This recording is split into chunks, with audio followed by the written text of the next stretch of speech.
l'adolescente cannibale qui a fait subir l'horreur à son petit frère. Cette adolescente a tué son petit frère et a mangé des parties de son corps pour faire une offrande au diable. Découvrez tout sur cette affaire sordide qui a plongé tout un pays dans l'horreur absolue. Voici ce qu'il s'est passé. Tout commence en avril 2019 dans la petite ville de São Roque, au sud-est du Brésil. Ce matin-là, une mère de famille décide de quitter son domicile pour aller faire quelques courses. Elle laisse alors ses deux enfants à la maison, Karina, 18 ans, et son petit frère Macon, âgé de 5 ans. La mère a pour habitude de laisser ses enfants seuls et ne s'inquiète donc de rien. Elle ne le sait pas encore, mais cette matinée va se transformer en un véritable cauchemar éveillé. De retour chez elle, elle s'aperçoit que la porte de sa maison est verrouillée.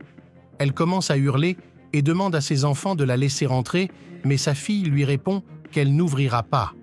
Prise de panique, elle décide d'appeler son beau-frère pour lui demander de l'aide. Tous les deux parviennent à défoncer la porte afin d'accéder à l'intérieur de la maison. Ils découvrent alors une scène atroce. L'adolescente, qui semble totalement possédée, se tient debout dans le salon à côté de son petit frère sans vie. Le corps du petit garçon est entouré de bougies, sa tête est à moitié décapitée, ses yeux sont percés et de nombreuses blessures sont visibles partout sur son corps. La scène est si violente que la mère de famille perd connaissance.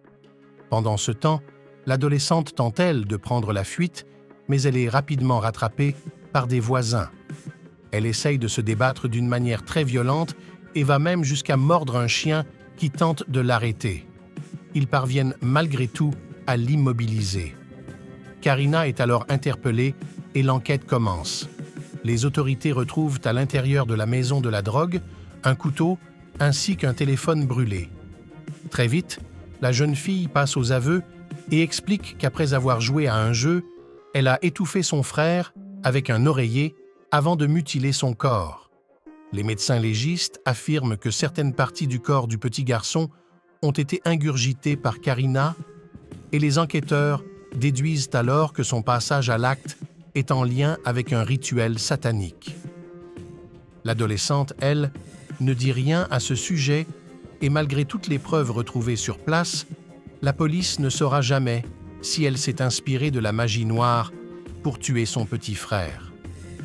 Diagnostiquée schizophrène et accusée d'homicide aggravé, Karina a été emprisonnée dans une prison pour femmes au Brésil où elle a été placée sous surveillance de suicide.